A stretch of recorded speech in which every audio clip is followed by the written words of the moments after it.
Yeah. I think this is the first time I've ever done a podcast in my van. We're coming live from my Delica. From the Bank of America. Yeah, we're sitting in a Bank of America parking lot in the van doing a podcast. Yeah, so I'm sitting here with and I every time I say your last name, I do feel like I say it wrong, but Dom Phipps. You got it right, dude. Oh, all right. So, and we're going to talk to him today about the Wall To Wall Freestyle project. It's a kind of history. Well, it's not kind of. It is a history of freestyle book. Yep. And just kind of give you guys some information on the project, and just share some stories with how things are going about. So yeah, I mean it's been a few months now of kind of being on the road and interviewing a lot of people and trying to get more people along the way and actually getting everybody that we wanted pretty much. So yeah, I was pretty excited about some of the names I saw. Well, the project really began as an idea that was based around tons of stuff that I'd gathered over the years doing other projects, other BMX projects. And let everybody know you had a hand in with like the history of Haro books and stuff. Yeah, I mean, I put together the Haro documentary books for them, and the first thing I did for them was I produced the Haro Freestyler reissue. So the first frame that was ever made as a freestyle frame, Bob Haro designed it. Yep. Made by Talker in Fullerton, and it just so happened when I got talking to them that they reached out through Bob and they wanted to do something to kind of raise awareness of their history.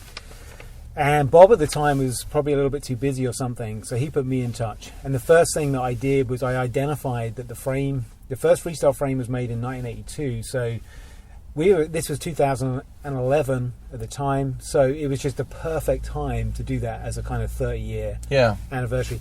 So we made this really decadent, amazing American-made replica, sunk it into some, I remember the big box that came in. Yeah, yeah, it was a really cool project.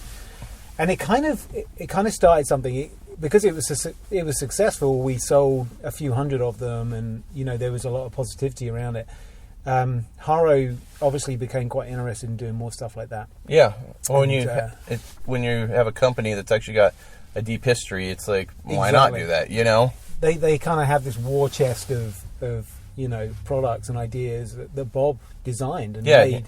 He designed so much iconic stuff. His stuff was always, you ask anybody from the time, it was just always amazing. So anyway, they're doing a lot of that. Johnny's now kind of in the wheelhouse doing that stuff.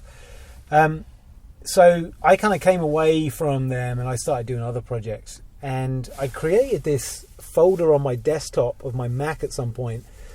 And every now and again, I would go into my Dropbox and just kind of look at all the stuff I'd pulled together. Pictures, interviews I'd done with people, writers, all sorts of stuff, really. And I would drag it into this folder on my desktop now and again and just think, that's a great picture. And at a certain point in time, I looked at it and I thought, what, there's enough here to do something with that could be, probably quite a comprehensive book dealing with an era. And then I kind of developed it a bit further in my mind, and it eventually became this idea to do something that basically tried to tell the story of the first decade of freestyle. Yeah. So I'm not one to really, kind of indulge the eras of freestyle too much. So I'm not really a guy that, I don't kind of section it up. But I did feel that first decade was so pivotal to freestyle's evolution and actually what it's become today. So I just went about looking at, what would the milestones and the factors of the story be, who would be in it, and of course, we're a long way down the line now of doing it. How long have you been working on this project for? Well, I kind of started working on it last summer, and I say working on it, it was just, I guess, challenging myself to work out how to put something like that together. Yeah. And it's really kind of started work on it in September. Actually, what happened was I contacted a good mate of mine, a guy who, has a great reputation in this scene and is a super cool guy. and that's Xavier Mendez. Yep. And he's somebody, I threw my idea down. I said, listen, what do you think about doing this? Xavier's always been a guy that's helped me get in contact with a lot of riders. You know, he's a good friend of Mikey and Brian and Wilson and all those guys. And I said, you know, you think this is worth doing? And he's like, I think it's really, really good idea. And I can see the challenges you're going to have. I want to try and help you get past those challenges. Yeah. So he kind of joined me, and as a team, we've been, you know, we put together some packages and took some support from some brands to make it happen. And he kind of takes care of a lot of that side of it for me. So dealing with getting things made, and while I kind of go deep and interview people, and I'm putting the book together. So it's been, yeah, we're kind of 7 or 8 months into it. I've seen some amazing people at this point. And I have heard some stories that I have to say, as a fan of this story, blow me away a little bit. So yeah. Well, I can't even talk, but no worries, man. So we got that part of, you know, the kind of beginning background of the book, but what's kind of your background in BMX? Like, I know you kind of ran a Haro collector site, but kind of what's your background with BMX before that and stuff? Well, I was a kid. I rode BMX I rode freestyle BMX in the mid '80s back in England. Okay. Never really, to be quite honest with you, I never did anything remarkable. I was a kid in a neighborhood team. We had a scene, and we had a guy. One of my friend's dads was, he gave in and built us a ramp, and we kind of did some shows and stuff. Yeah, just your normal '80s BMX kid stuff. We were really a product of the early scene. So freestyle was something that, in that early '80s period, we were some of the kids that got caught up in the epidemic of it. Yeah. So just living it through the magazines, living in England, in suburbia, having a really good neighborhood BMX shop, which was important. Yeah. What was the shop's name? It was called Goods BMX. Shut up. No, it was in Winchester in England. Winchester, I think it was called the Winchester BMX Centre, something like that. But they had a ramp in the back, and England, I mean, at that time it's always had a crazy BMX scene, but I mean, it was really rolling then, wasn't it? Yeah, it really was. And for the size of the country and the population, we had a lot of good riders. Yeah, I mean, Craig Campbell, for one, Jess Darrenforth, Billy Stupple. And on the racing front, of course, tons of good racers, Andy Ruffle, Tim March, those guys, and they crossed over into freestyle. But yeah, we had a strong scene, and England, I guess, was a country that took to it, as enthusiastically as any other country in the world did. But we lived it through the magazine, so, it is quite kind of weird for me to be in this position now as the guy that kind of, attempts to get the stories told. And I had a website for a while where I did some of that. And I just kind of, for me, I just had this interest in revisiting it, I guess, as an adult and looking back through that window and thinking, it was a phenomenon. I can remember feeling, really intensely, addicted to BMX. And it was interesting to me to say, okay, so what was actually going on? What do I remember, and what was I mean, that time, it's kind of like the golden era of BMX. I mean, every era's got its little niches that make it special. Totally. But, that era, there's a lot of things that came from the 80s that really grabbed and connected people. And BMX was one of those big things. I mean, the bikes and the style and everything was just perfect at the time.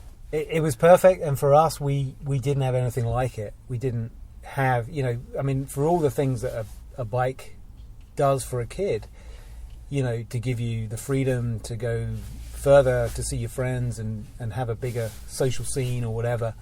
BMX also brought other factors too. So it brought the creativity. You could suddenly pick up a magazine and see a kind of motor frame sequence of how to do a trick. Yeah. And also, I was looking at a picture of my bike recently, and what an absolute disgusting looking thing it was, because every week it was experimenting with another part. Oh yeah. Or another color, working or whatever, trying to find enough money to buy something from the shop. So it was a really intense thing, an intense connection for a lot of kids. It brought freedom, it brought that opportunity to be creative, And I think that's why everyone looks back on it and has quite a powerful reconnection to it, you know. So, yeah, nothing remarkable from me really on a bike. But well, just, I mean, you know, some people will be like, oh, you know, I rode, but I wasn't this. It's like, if you rode and you connected with BMX bike and it gave you something, I mean, that's all it takes to be a BMXer. You know, I tell people come to my shop all the time, you know, like some older dudes, maybe they want to get back into it, or even younger people. I'm like, you know, you don't have to be the best. I'm like, some people BMX is just riding down the street, jumping off curbs.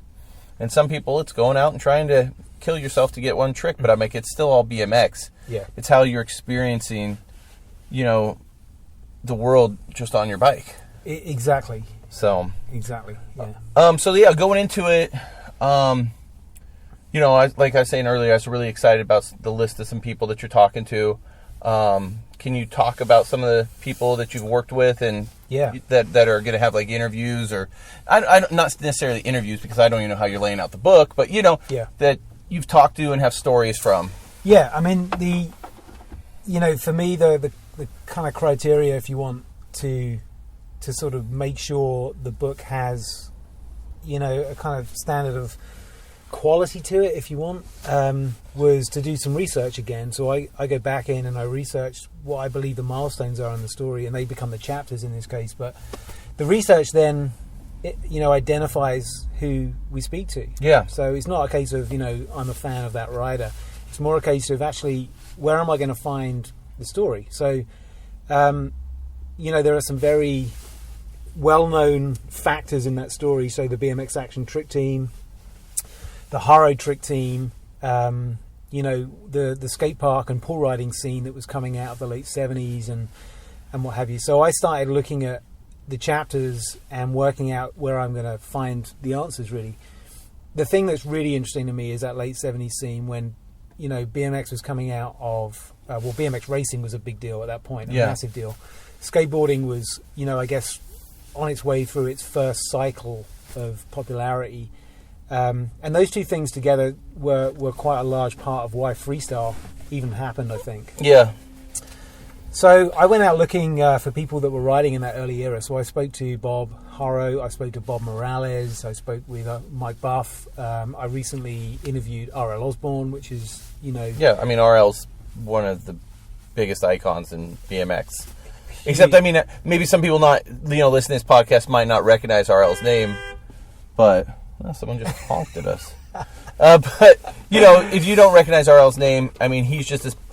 He's, you know, top 5 influential BMX freestylers ever, you know? Without doubt. And he's the reason he's not that kind of well-known, I guess, beyond that generation is because he's chosen to kind of... He pulled away in the early 90s. Yeah. He's not been as involved as a lot of the other riders have, but... But even when you're not involved, it doesn't take away from like what you've done, because once you put that footprint down, and he put a heavy foot down, and he left it down for about 10 years. Do you know what I mean? He wasn't a guy that had 3 or 4 years of success and then faded out. He was a guy that worked on. I mean, his riding. How long was RL? I mean, he was pro 70. That wasn't really a pro, but he was still. Yeah. Till up to like 91, 92, you know? He continued to reinvent himself. Yeah. He continued to work hard and stay relevant, and he did. He was, you know, at the end of the day, you can say that being that he was the first guy to be in a freestyle trick team, he and Bob Haro founding BMX Action trick team, to be the guy that went right through that era and ride for 10 years, you know, and still be relevant, you know, that's a massive achievement, and that's a unique achievement. Like with the BMX Action Freestyle team, who was kind of the first dudes on that team? Well, the team was founded by Bob Haro and R.L. Osborne, with the guiding hand of Bob Osborne. Okay. For those who don't know, Bob Osborne was the publisher, the journalist, the photographer who founded BMX Action magazine, which was essentially a BMX racing mag. But now and again, Bob would see something else and he would cover it. And freestyle, I think he'd put a picture of Stu Thompson in at some point, riding a Reseda skate park up in the valley, and Stu was getting a little bit of air off of one of these kind of snake runs. Yeah. But the story goes that Bob Haro was the guy who was kind of perfecting these tricks. Other guys were riding and other guys were experimenting in swimming pools and whatever, but Bob was a guy who kind of saw something in it and I guess dedicated a bit more time and effort to making it something. He went to work at BMX Action magazine and he took those tricks with him. So he went to work there as the illustrator, as the staff artist. And the story goes that, RL saw Haro riding at lunchtime. They got together, they rode together. But Bob Osborne told me that he came out one day and he saw Bob Haro do a trick called the rock walk. Yeah. And he thought immediately, wow, actually that's something a little bit more, refined than these guys carving around bowls and doing whatever else. So he took Bob to a local schoolyard in Torrance and shot a motor frame sequence of that trick. Yeah. And that moment is really seen as being this kind of founding moment of freestyle. So Bob Osborne, being a very proactive guy, put those two together, helped them to put together, a ramp, some uniforms or whatever, and they did the very first freestyle show at the BMX Winter Nationals in Arizona in Chandler. What year was that? That was February of 1982, and that was the first ever BMX freestyle show.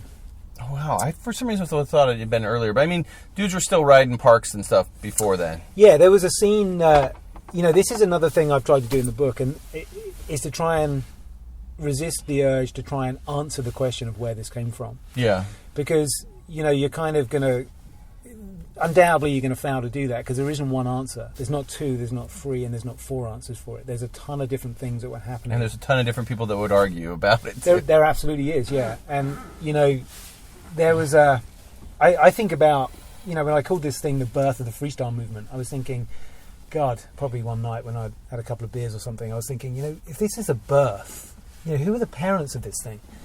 And I kind of got to the point of thinking, BMX racing was like one of the parents because it was the industry, it was the bike handling, and it was, these 20-inch bikes were there. I mean, arguably, people were doing things on Schwinn Stingrays way before that. Oh, yeah.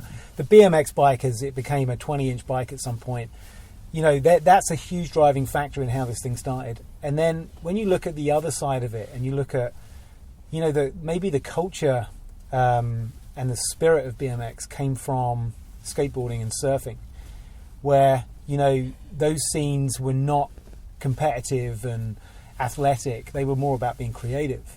And I think really that, there was a time, particularly in the mid-'70s in California, when there was a huge drought. And I remember somebody telling me, one of the guys I interviewed, he said suddenly no one was allowed to have water in their pools anymore. And the local, the local town municipal swimming pool had to be drained. All the reservoirs were dry, all the gullies were dry. And suddenly there was this enormous amount of skatable and rideable terrain out there. And, skateboarders were going further out to find places to ride, and they would ride a bike. Yeah, I mean, the people I've talked to, everybody can discuss, and there's always people bring up like skateboard and BMX beef or whatever, but it really all spawned from the same thing. People would ride their bike to a pool to skateboard, and they'd ride their bikes in it. I mean, there's pictures and it's documented, it's exactly. like, and then, it did split off from there, but I mean, that's really where the original transition riding is. Probably some surfer kid not surfing in the morning, gets on his bike, grabs a skateboard, and messes around in a pool with both of them. Suddenly there's a bike in the picture and somebody jumps on it. And Stu Thompson told me some good stories about that, which will be in the book as well. Stu Thompson, a lot of people don't realize he's kind of an early freestyle pioneer. Yeah, Stu's very modest as well, and he's not trying to lay claim to being part of the freestyle story. He's in his own right, he's a very successful BMX racer, but he does remember, and he was able to kind of paint the picture for me of what was happening. People were finishing racing, and then these guys, didn't put their bikes away and do something else. Because they were living on their bike back then, like we live on our bikes now. Exactly. Right. It was a lifestyle then. Yeah, it was a slightly different one, but it was essentially kids on bikes, and at the end of the day, it was like, what else can we do on our bike? So, jump in the fence of skate parks. Yeah. Again, there's a short part in the book with Jump in the Fence where people like Fred Becker, Stu Thompson, those guys are talking about they wanted to ride in the skate park, they would go at night, they'd jump over the fence and drop in on their bike because they weren't allowed to do that during the day. Yeah. But then, of course, the demise of skateboarding. In the late 70s, early 80s. Suddenly the skate park owners, who, you know, mostly were business guys, they weren't skaters, Yeah. were looking for ways to, you know, keep their funding going. And suddenly there were 25 BMX kids wanting to ride the park. So it made it much easier for them to say, okay, let's do it. Yeah. And again, there's some really good narrative in the book from people like Fred Becker, who was one of the early pool riding pioneers. Yeah. What are some of the other, let's touch on some of the other maybe chapters or topics that you're going to be covering in the book, or crews. I mean, I guess you're kind of covering a whole range of things. So yeah, I mean, I've tried to cover things that I think are pivotal to the evolution of the scene. Okay. And what I mean by that is, if it didn't happen, would it have gone the same direction? Okay. There's 2 tour chapters in there. I'm not going to dwell too much on those right now, but one is the first Haro tour. Yep. 1981. Bob Haro, Bob Morales, and Ron Haro went out in the summer of 1981 and took freestyle outside of California on the road, really for the first time. At the same time, the BMX Action Trick Team went out. Mike Buff, R.L. Osborne, Dana Duke from Oakley. So those guys were Is that out. the Duke of Oakley? Yeah, the Duker. Yeah, he's a stunning individual, and he's helped us out a lot in the book. So anyway, those 2 teams went out in pretty much at the same time, 1981, individually, but they were following the ABA race circuit and doing halftime shows, doing shows at shops. So there's some really, really good stories from those 2 tours. Oh, I bet, yeah. So I'll leave that at that for now. And especially, you got to think when those dudes were going out, the world hadn't, maybe pockets of the world had seen this, but most time people hadn't seen any of this on a bike. That is exactly right. And some of the feedback is quite interesting, really, from the point of view that, you know, these guys were watching something happen. They were going to places and they were showing people something that had never been seen. Yeah. So to really kind of connect to those times. The funny thing, when I interviewed Bob Haro, Bob Morales, and Ron Haro, the thing that I noticed immediately about those 3 guys, apart from the fact they were all really cool guys and very funny, is they all kind of reconnected to their personality, or they reconnected to the moment. They could have been in a van in that interview. You know, it was... We're in a van in this interview. Yeah, exactly. Just like we're in a van in the parking lot at the bank.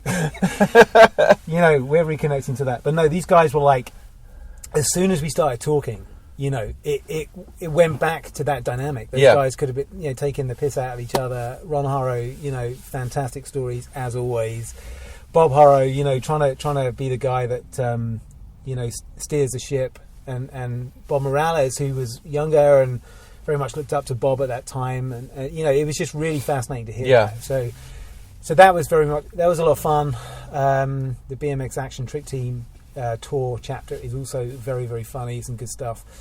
But the chapter really that I think is the heart of the book at the moment is the chapter about Wizard Publications. Yeah. And if people, you know, fill in some people in, if you're not familiar with Wizard Publications, they were the company that did BMX Action. Yeah. They did Freestyling, which turned into Go. And they had a couple other little off breaks. They had Homeboy magazine. Yeah, Club Homeboy. Towards the end of the... Freestyle. Was Freestyle now under them? No, I don't think so. I think it was pretty much Homeboy, which was a zine.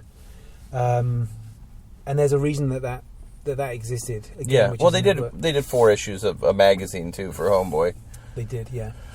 But, yeah, I mean, the Wizard Publications chapter essentially was... Bob Osborne was a fireman, and his kids were... Well, one of his kids in particular, RL, was...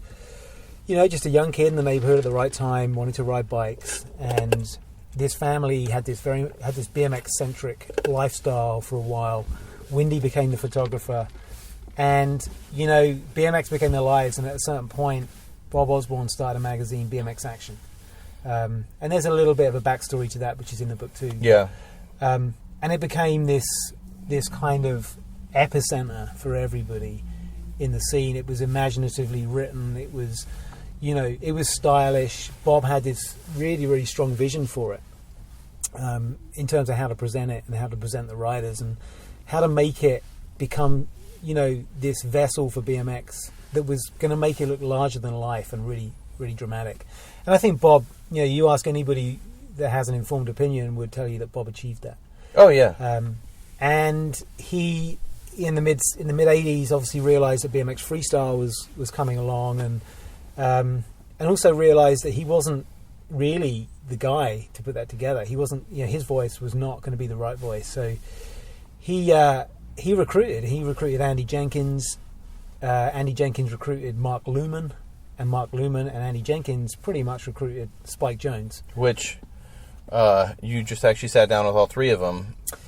Yeah, I recently interviewed the three of them together, and it was really, really fun. Great stories, And this is kind of the first time Spike. I was a big fan of Spike growing up with his writing and photography, but I feel like it's the first time Spike has even. The last time I even knew Spike was around BMX, I think he was at a Moreno Valley contest, just chilling, like in '94, but he'd already been out of it for a couple of years. Yeah. So, I don't think Spike's talked or, other than his friends that are still riding and stuff, I don't think he's even put a word out about BMX since then, Well, he's definitely gone on a journey, his kind of creative journey. And, I think it's a fair comment to make that he kind of started his creative journey at Freestyling magazine. Oh, yeah. He was a youngster, and he joined those guys. And, typically the criteria to work for that magazine was based on the intuition of the person hiring. And Bob Osborne had great intuition to hire the people he did. He didn't hire people based on their capabilities as a writer or a photographer. He hired people based on a hunch he had that they were the right people. Yeah. And of course that worked for him very well. And I think, it's probably fair to say that Spike got hired really on that basis too, by the fact he was writing into the magazine, and he had this kind of dialogue with Andy and Mark, and they, felt he was a good fit, and he came over and he came over when he was, he's like 15, 16? He came over when he was 17, I think. He came straight out of high school, and he left high school and drove with his friend from DC to California. And there's a great story actually in the book where he first met Andy and Lewman the year before. He had been on tour with the Haro team for 2 years. So Ron Wilkerson and Blyther and Nuri and Bill Hawkins, who was the team manager, had scooped him up in Rockville. Yeah, because he used to work at the shop. He worked at a BMX shop when he was younger. He did. That was his kind of, again, that was his first job. He did it as a kind of work placement. He had to do a work study situation when he was at high school, and he got a job working at Rockville BMX, and that was a pretty pivotal location for a lot of the teams, the factory teams, and he got to meet a lot of riders. But essentially, the Haro guys scooped him up and took him on tour a couple of times, and he tells the story of how he first met Lewman and Andy, and actually they also tell the story, which is quite funny. So is it two different stories? Yeah. Well, it's essentially the same story from two sides of the parking lot. Yeah. Because he pulled in on the back of Ron Wilkerson's Ninja motorcycle, and the two of them had open-face BMX helmets on. And Wilkerson, just a pair of shorts and like a T-shirt, and they came flying in to the parking lot on this massive motorcycle. And they'd ridden the thing up the 5 from San Diego to get to LA, and doing like 100 miles an hour on the way up. So I think it was a bit of an experience. But I kind of, when he told that story, I was trying to picture it. You'd never catch me on the back of a motorcycle with Ron. Exactly. Yeah. So you're kind of just covering the first 10 years. Yeah, for me, really, again, this is my opinion, and as the person putting the book together, I guess I have to defend it. But the first 10 years, when you think about the beginning and the end of that decade, the end of the decade really saw the first major slump of interest in BMX. Yeah.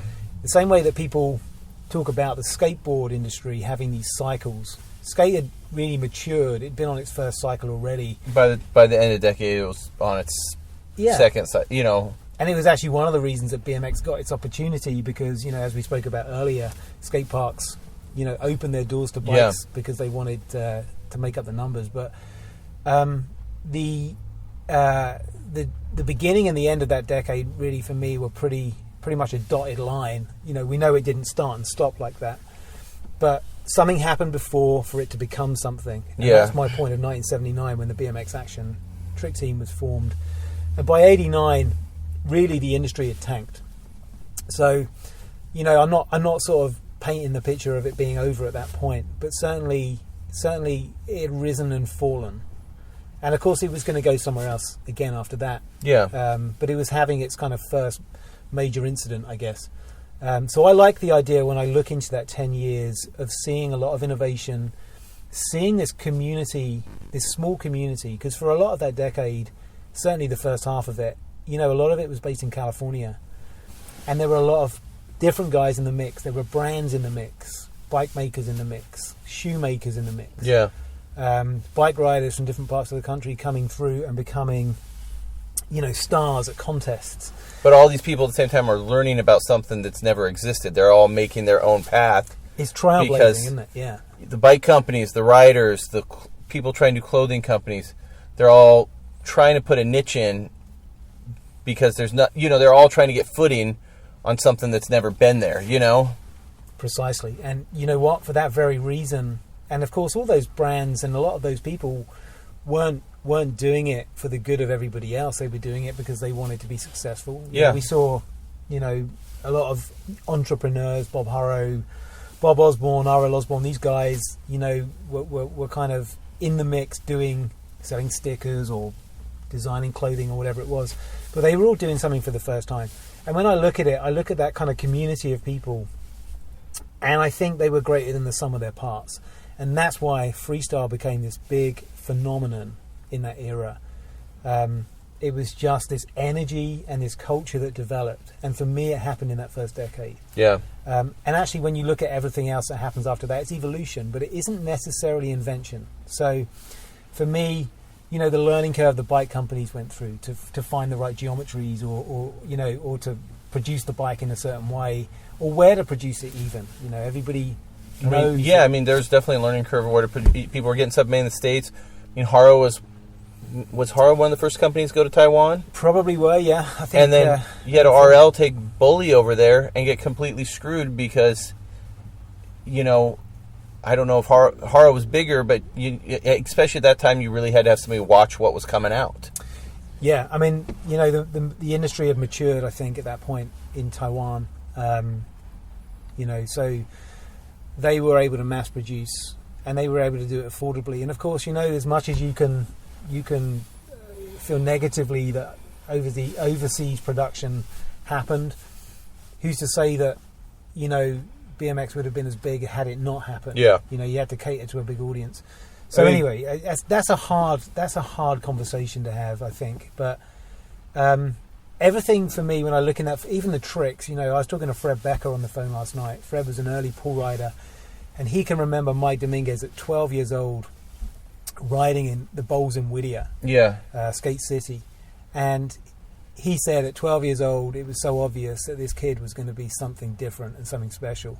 He said he can almost remember like a 5-month period of first meeting Mike when he probably hadn't ridden a bike in skate parks before, and then seeing him place second in, you know, the king of the skate parks in the expert category, riding against kids who were like 3 or 4 years older than him. So there's a lot of cool magic stories in there from every angle, from every person we've spoken to. So I think successfully at this point, I feel really confident that what I've tried to do with it is coming together really, really well. So you got the wizard part, you got, you know, what Haro tour, you know, the tour parts. Yeah. I'm just trying to cover some stuff so people can, you know, look forward to. Sure. I'm sure there'll be something with contests like AFA or 2 Hips. There's going to be a pretty decent sized chapter on the AFA, yeah, because the AFA being the first kind of contest organisation played its part in making. And it ran pretty much that whole decade. It really did, yeah. It really did. And then 2 Hip came in, ran about half the decade, but it did revolution. I mean, it did ramp things up. 2 Hip gave it an opportunity to evolve again, and it did, and it needed it. I felt like 2 Hip gave it the right, you know, and people are always wearing jerseys, but I feel like 2 Hip gave the riders a little more. It let them be creative, you know, and it wasn't such. I mean, Ron's such a non-rule guy. Yeah. And I feel like the contest came off like, that, It needed someone like Ron with his kind of belief system to do it. Yeah. To put it together in that way. Actually, I remember Mark Lewman telling us a story in our freestyling interview when he talked about an early half-pipe contest, which is one of the earliest points he can remember skaters and BMX riders, I guess, freestyle riders, being in the same contest on the same day on the same ramp. And he said it was quite interesting to watch the two different groups, because you had the skaters who were very much it was all about a jam session. They didn't kind of compete intensely. They just jammed, and at the end of it, someone said, "Yeah, that guy was the raddest guy today. He gets to win it." Yeah. And the BMX guys who were, turning up in uniforms and, very prepared to compete. And I think he said at one point, Christian Hasai turned up that day and just decided that day, I don't want to skate, so we didn't bother. Yeah. And the skaters were turning up, drinking beer, smoking cigarettes, and the BMX guys were there, turned out, uniforms, helmets. But I mean, I always felt like that was more dictated by companies than... Definitely. Because I know a lot of those dudes, and I think they'd have probably wanted to just chill and drink a beer. And what it does is it speaks again to that, the skate cycle was mature. It'd already been a generation. Yeah. And the BMX was still the first generation. Freestyle was like still that first generation. Yeah, and Ron Wilkerson probably was the guy who took it in that direction. Yeah. So in 5 years' time, the BMX guys would have been doing exactly what those skate guys were doing at a contest, which was, it was a much more relaxed affair. It was a jam.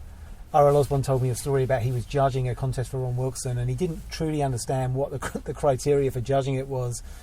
And I think he had a conversation with Ron, and Ron just said, "Well, just let these guys go, and we'll figure it out." Yeah. That was this kind of difference in the priorities of what the contest was about. Just let these guys ride, and we'll figure out. Is there any key contest that you, AFA side or 2Hip side, that you kind of focus on, or do you think were kind of pivotal? I think, the front end of the AFA, when it was the ASPA, in the skate park end, when the king of the skate parks, who was that? AFA? Yeah, well, it actually started as the ASPA. Okay. So there were a couple of contests happening in a couple of parks down in Whittier, Lakewood. I think there may have been one in Colton as well, but basically there were a few people riding pools at that time. Fred Becker, Steve Bennett is a known guy. Yeah. Jeff Watson is a known guy. Oh, Jeff Watson. Yeah. So sick. Bob Morales and Eddie Fiola. Yeah. And Morales was a guy that essentially at some point sort of picked it up and said, let's organise this as a contest. Yeah. And so that end of it was pretty pivotal, because what it did actually is it took BMX from being something that was probably a bit of a performance, a bit of a show, a demo, and suddenly it turned into something with a different, a different angle, which was, okay, who's the best at this? And again, I look at that and I think that's probably a pretty pivotal moment. Which contest would you say? Certainly the pipeline contests and some of the stuff that happened between some of the contests. Because the first pipeline contest, was there even a pro class? No, there wasn't. Okay. There was a pro class at some point in '83. I'd need to check my notes, but Mike Dominguez, first guy to sign a pro entry form. Yeah. Eddie Fiola, next behind him in line. Those guys, GT versus Haro, that little rivalry started to develop. Those guys were, head and shoulders above pretty much everybody else. Blyther was coming in, but he was still AM. Blyther was coming in, definitely. There were other guys around that were getting high, Rich Segura, Donovan Ritter, even, he was a guy. So for me, those early contests when there was a really, there's a little bit of intensity around the competition. And then, of course, the AFA, as it kind of rolled out over the years and found all of these amazing riders from different parts of the country. Yeah. So people like Dennis McCoy, Matt Hoffman obviously came and I feel like the AFA really spoke. People will always you compare 2Hip to AFA, what they did and bad. And sometimes I feel like the AFA gets a bad rap, but one thing it did do is it really reached out to areas in the country that weren't big cities. Some of the, like the Heartland and stuff, and it really brought a lot of riders into the fold that maybe would never have had a chance to be seen because, I mean, literally the AFA contests were always in weird spots. The opportunity is exactly right. That's Yeah. what you're talking about, isn't it? And saying that, it gave people in these areas that weren't going to go to California or wherever, it gave them an opportunity to compete. Yeah. And it created ranks, it created a hierarchy in the riding, the quality of the riders. And actually Bob as well had, like an affiliate scheme as well, where they would have nationals and they'd have local, because they were trying to develop riders through. So the AFA was a huge thing.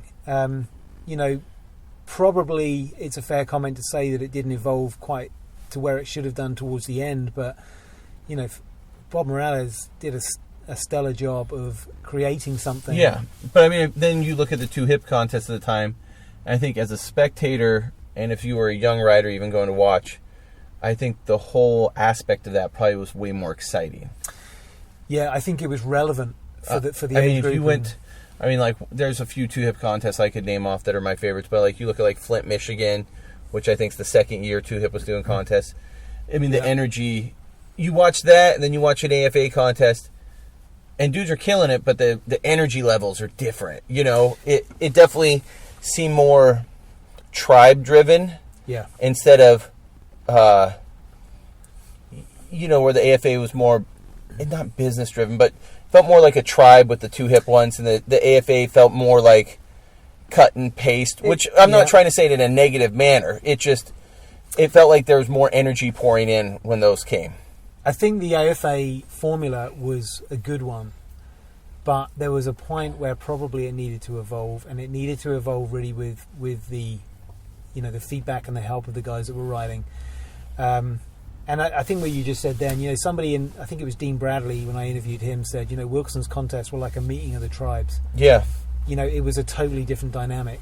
There wasn't, 25 guys judging 250 flatland riders and trying to work out whether a guy is doing something innovative or whether he should be marked down because he put a foot down.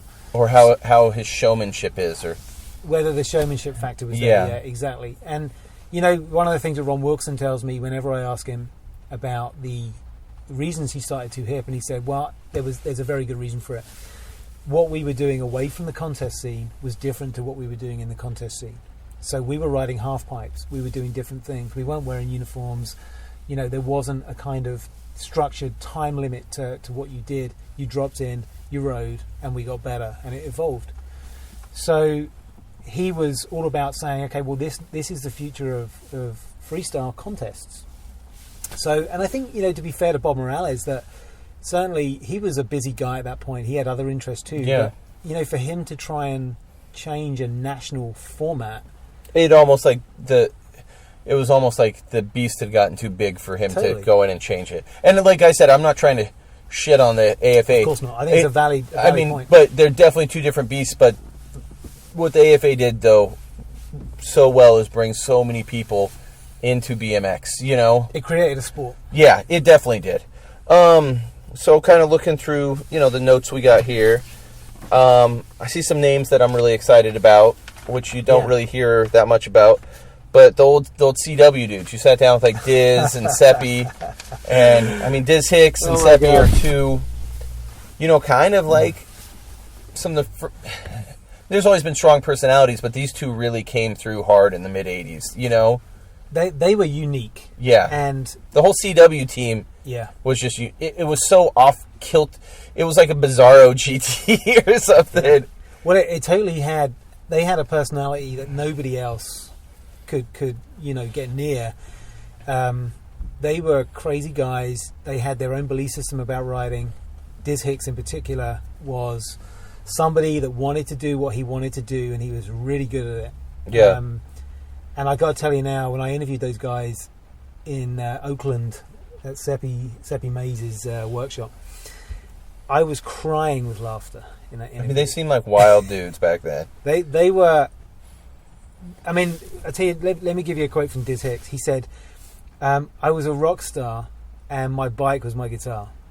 And that makes complete sense. And he kind of said it tongue in cheek. Obviously, he doesn't believe it to be a serious statement, but it kind of does sum it up. I mean, but on the outside looking in, you go, yeah, That makes sense. Who's going to argue with that? And I mean, he moved that bike around the way he rode flat, and you could almost give Diz some early street cred. Like, you know, but just the way he moved his bike around and used it, it was like almost like he was he was just putting on a show. He was a showman, and he'll tell you that he didn't like competing. He told me that. And he was never a strong competitor. Yeah. But people, when it was his run, people were out there ready to see what he was going to do. Yeah, he was that guy though. He would, he had his own persona.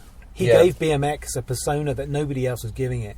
He related to a type of kid, or a kid with an interest, a level of interest in it, or different types of interests. Yeah, that wouldn't have got involved probably without someone like him. him. A kid could go, I'm into metal, and I can be into BMX, and it's all good. Guess what? This guy's making it something that is is real. I can do that. He's coming out. They're blasting Slayer.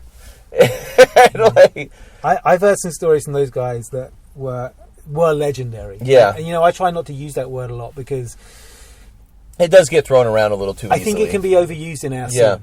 And there are some people that I would consider to be legendary. But some of the stories they told me, Seppi and Diz, and actually Mike Buff as well, because he toured with them. I mean, what was the C-Dub team back then? Diz, Mike Buff, Seppi, Magoo was the TM. Magoo was the TM, yeah. And then it went to Gork was the... Didn't they find... Pete Augustin rode for him for a little, but they kicked him off. Gary Pollock, I think. Gary Pollock. Yeah. And I think, some of the time it wasn't all Scotty those guys. I think Mark McGlynn for a little while. Okay, yeah. I'm not sure about Scotty. I think Scotty he may have been. Oh, he was, yeah. Anyway. Mark McGlynn, I know, did a little bit of... he rode for CW a little bit after he came off Harrow. But anyway, I mean, Mike Barth has been a total pleasure to deal with on the project, and is another guy that keeps me amused with some of his stories. I think about Magoo, Diz Hicks, Seppi Mays, and Mike Barth together in a group on the road, and that's a pretty potent mix. Yeah. So there's some great stuff to come out of it, and there's a story I'd love to put in the book I can't do about Diz owing Buff some money, and how Diz got out of debt. No, it's pretty out of respect to those guys. All right. As funny as it is, I probably better not tell it. But people should ask Mike Buff though when they see him. Okay, so if you're around Buff, Buff, ask him how Diz had to pay him back. Yeah. So yeah, like I'm trying to think of stuff that we're maybe missing. That's gonna be in the book. I mean, you're gonna have interviews with the riders. There's gonna be stuff about the contest. What I'm trying to do really is, I have this phrase I use occasionally when I talk about it called pulling back the curtain. Yeah. Okay. And what that means is I'm not trying to record the things we know. I'm trying to reference them and go deeper. Yeah. So the way I've tried to do that in this particular book is to have way more narrative from the contributors than mine. Yeah. So I'm not trying to write 70,000 words and tell this story with what these guys tell me. The challenge has been, how do I put the story together using their voice? So what that does is it creates a little bit of a challenge in terms of how you question people. So a lot of the content and the interviews have just been discussions. Yeah. And I can tell you now, some of those discussions have gone long, 4 or 5 hours. I spent 2 days with Bob Osborne in Montana recently, and I interviewed him pretty much full on for 2 days, and we talked about all sorts of random, amazing stuff. Yeah. And what I do is then I go in and I pull it out and I try and thread it together. So what that does is it gets a little bit more of an insightful, level of content, instead of me saying, well, these guys did this, or here's my defined question, what's your defined answer. It's more about me saying, that's a great story. Yeah. So the book has this kind of a little bit more of a kind of spiritual feel about it, because it's going a little bit deeper into the personal side of the story, and how BMX affected each of these guys, and not trying to turn it into a tearjerker or anything like that, but what it does is it brings a lot of humor, and it brings a lot of very relatable content. So you can hear someone talking about something and think, God, I used to see that guy ride. I never thought he would have felt about it like that. Yeah, oh yeah. I never have thought he would be nervous or whatever it is. Yeah, I mean, those dudes, especially in the 80s, were propped up to be such superstars when they're just normal dudes riding. And nowadays, like, when you see riders, they feel more like normal dudes because of just the way social media and stuff works back then. Yeah. But, I mean, in the 80s, you could literally slap a dude in an ad and prop him up and make him a superstar. Turn on the dry ice. Yeah, turn on the dry ice. Give him a nickname. Ramp up the saturation. Yeah, but I think, essentially, I didn't want it to be a heavy documentary book. Yeah. I wanted it to be a book that people that are fans of this story would really enjoy. And for me, when I think about what I would really enjoy, because I'm a fan of the story, I enjoy reading what Mike Buff's got to say, Yeah. what R.L. Osborne's got to say. And what my job is really is to kind of, is to poke my stick in the right place to get the information. And everyone's been really, really super cool about it. And everyone's really understood the, the nature of what this is trying to be. Well, I mean, these stories don't come out. That's half the reason I want to do the podcast. Because, I mean, some of these riders, I mean, dudes are like 50. Even some of the riders from that early skate park scene are probably pushing 60 now. Definitely the early ones, yeah. Yeah. These people, not to sound weird, but not everybody's going to be around forever. If you don't get these stories and get these histories out of everybody, it's going to be lost. Yeah. And then we're going to lose key parts of, our lifestyle's history, I think about this. One of the things I think is missing in this scene or this appreciation that we have for it is really a definition of the culture of what it is. And you look at what skate and surf do, and have always done traditionally well, surf better than skate, is document their history. Yeah. They've always done it well. There's always a lot of good photography around, and there's always a lot of people that feel passionate about telling a story. So I kind of think this could be that. Yeah. And one of the things I did actually as recently as this week, I think I was looking online yesterday, looking at social media, and as I do as a fan, Yeah. I think I was looking at the Vans Pro Cup, which is going on down in Sydney right now. That whole Vans Pro Cup thing seems awesome. Yeah. Plugging Vans. Anyway, I was looking at that, and I was looking at, I think Dennis Enarson or somebody riding, or it might have been, I can't remember, but I was watching, for 10 minutes or something. And I remember thinking, these guys are really no different to the guys that were doing the same thing 35 years ago. And that's not to take anything away from anybody, by the way, because the one thing that is key is that there's been evolution in the trick, in the style of riding and the tricks. But I think it's really important for everybody that there's something of a reference point for where this came from.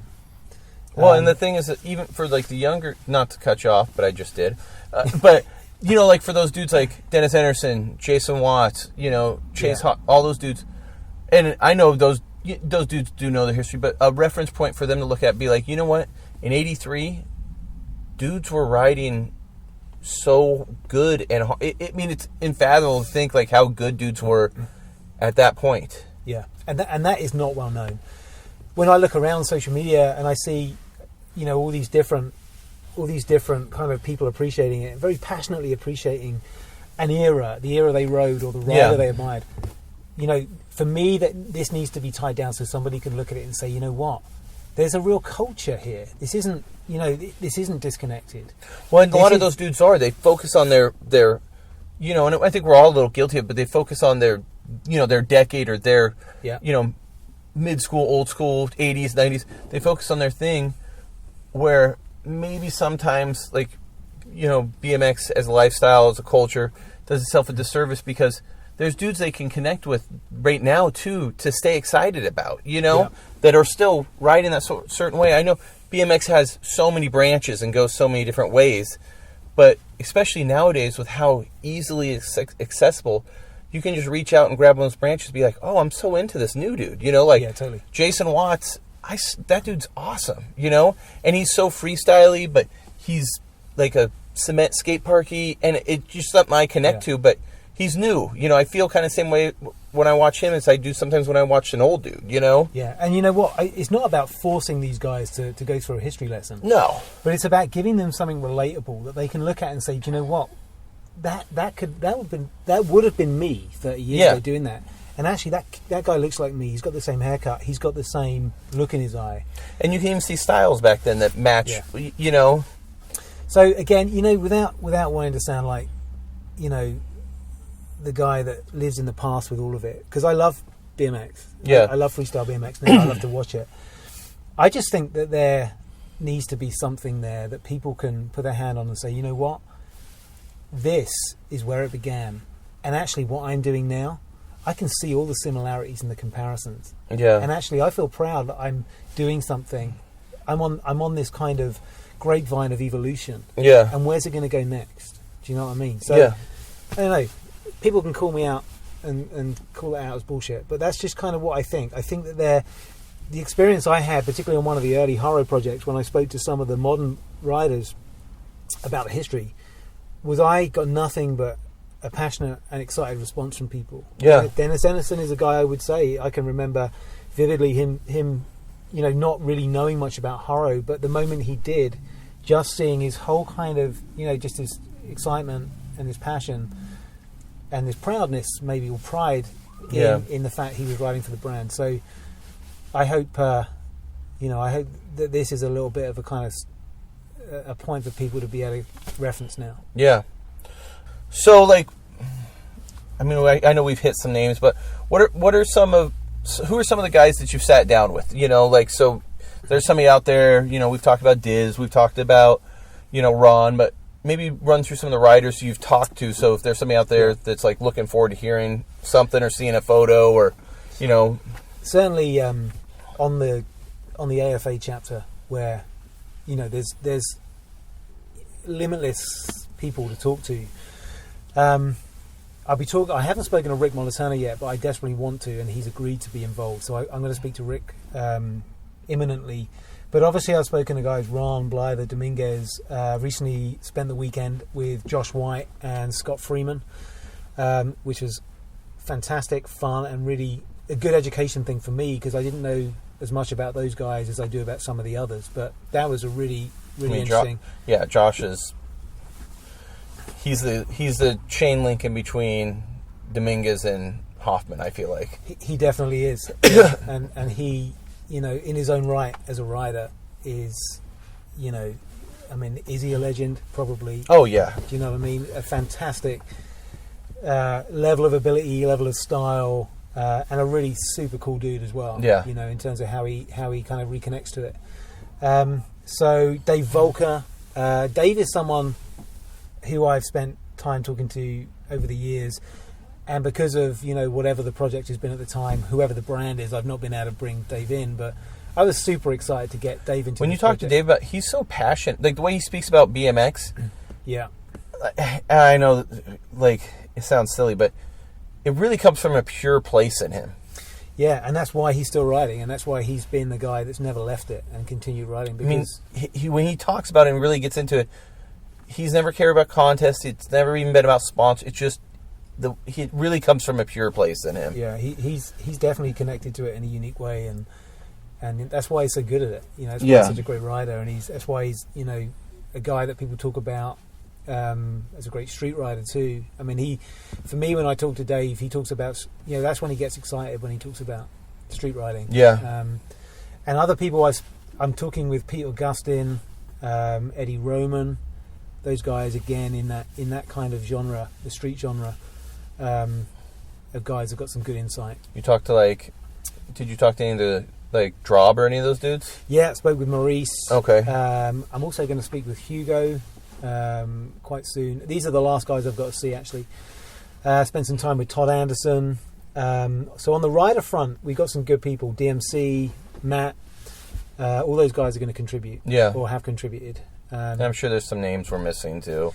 Yeah, there are. Richard Gere, actually, he's involved. You know, we talked about Mike Barr, Farrell Osborne, Bob Haro, Bob Morales, Stu Thompson, Fred Becker, and then, you know, I'm talking with Gail Webb. Yeah. Gail was somebody that gets overlooked a lot for her role as being someone that was, you know, really proactive, getting freestyle in front of people. Yeah, and Gal, she's like a big time early promoter of skateboarding and BMX, you know. And you know what Gal did that was so cool and unique is that Gal was one of the first people to take it outside of the known audience. She was the person that took it to malls and things like that to get kids that had never seen it interested. Yeah. So Gail's got some input on the kind of media side. Dean Bradley, Dean was at BMX Action for a short period of time. Dean was at Skateboarder magazine, well, actually Action Now magazine, which is what Skateboarder became. And a lot of skateboarders get salty about that. Yeah, exactly. Dean's like living in secrecy somewhere. No, he's not really. David Morin, who was the editor of that magazine. Dave Dash, who was the publisher at Surfer Publications. Yeah. Those guys at Action Now had quite a unique, although quite short role in helping to guide Bob Haro, actually, with his brand when he came away from BMX Action. Those guys were very experienced in the skate scene, and they were pretty... Well, Action Now was like really some of the first skate park photos, like with Jeff Watson and, maybe Tinker. Was Tinker in? I'm not sure if Tinker was on the front of BMX Action in 80, but what Action Now did really well and was probably their undoing as well was it started to combine different elements. It literally was like the first sports. action sports. It saw it like Action Now because it covered surfing, motocross, BMX, skateboarding, mountain biking, roller skating, gravity powered. Yeah, it was kind of that magazine. It was 20 years too early. It was, and the weird thing with it is, a lot of people don't know. I mean, in a way, that magazine created action sports. Yeah. But it fell under the radar because it didn't last, and it didn't last because it was a little bit early. They couldn't get enough ad revenue from any of the because people didn't genres. See the market that was there. Yeah, people didn't understand, I don't think, or these scenes hadn't evolved to kind of merge together. Yeah. But they struggled because they put BMX in. It was never enough for them to get good ad revenue. Same thing with surfing, sandboarding.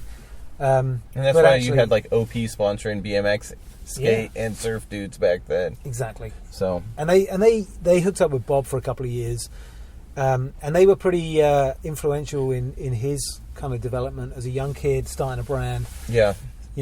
Laying claim to this new sport. So there's some really good feedback in the book from those guys too. James Casimus was the photographer. James has got some good insights and also some great imagery. Any other media guys? I mean, you've talked to, like we said, Lewman, Spike, Andy, Spike, Bob. and Andy, which again, that those guys uniquely crafted the image and the culture of freestyle. I mean, you still feel it today, Yeah, it's undeniable how strong an impact those guys had. Yeah. I mean, even writing wise and in industry wise, media wise, they did it all. But Bob Osborne deserves a lot of credit because he was a guy with a really strong intuition for the right people, and he hired Andy. Great story, as I spoke about earlier. Each one of those guys came to the magazine from a different place, having never met. They developed a relationship between them individually by writing to the magazine and writing back and forth. But they all had this kind of lifestyle that was, BMX was in there, freestyle was in there, music, punk music was in there, maybe new wave music. And they all found these really intricate common interests that they had. So when they came together at the magazine, this kind of magic, this kind of magical effect, I guess, was what we read in the pages of the magazines. BMX Action and Freestyling Magazine, I think it's really hard to deny we're not two of the real cultural leaders in freestyle. Yeah. Actually in BMX and freestyle. So kind of touch, we covered the project. We've, hopefully everybody's got the info. So fill everybody in, like on, when the project's due, how they can go and learn more about it. You do have some special... there's people sponsoring. So we went out to some of the brands. Yeah. And we picked brands actually that were pivotal to the era. Mm-hmm. Okay? So we went to Vans, we went to Oakley, who were both, two of the first kind of clothing, accessory, lifestyle. Yeah, Oakley started off as a BMX script company, if people don't. Yeah, pretty much. Yeah. Yeah. And Vans obviously were really, really popular in BMX racing. Yeah. But Vans were a pretty proactive company too. They helped to fund contests, they helped to sponsor riders. So culturally, they helped to drive the scene. Yeah. And we spoke to some of the bike companies: Haro, GT, Dyno, SE, and Skyway. And we said to each one of them, guys, listen, we know you're not going to write us a big check, but if you can give us something, what we'll do is we'll create these little packages that come along with the book for the guys that care about that kind of stuff. Yeah. The guys that want the experience, of having some authentic things that come with the book. Yeah. And what we'll do is we'll try and make it really affordable for people, because we don't, we're not trying to get wealthy off the project. It's more a case of how do we get some cash flow in, how do we get some working capital into the project to make it move forward. Because it's really tricky to do that. There's a lot of work that goes in. I mean, I'm 7 months of working into this thing so far, and kind of self-funded. Yeah. So what people can do is we did sell out of our original package, which had some Vans shoes in it that we designed, and some Oakley grips and some jerseys and stuff. But the first edition of this book will be available as a kind of print to order, print to demand item. So if you want the first edition, you can go onto our website, which is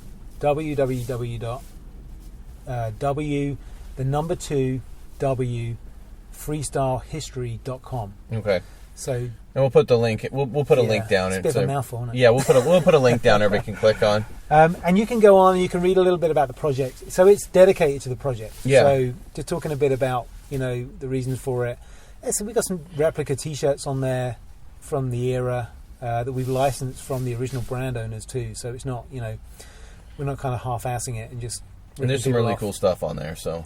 Yeah, we picked some stuff that was pretty authentic. So Morales Viola freestyle T-shirts, AFA T-shirts, Pipeline T-shirts. Yeah.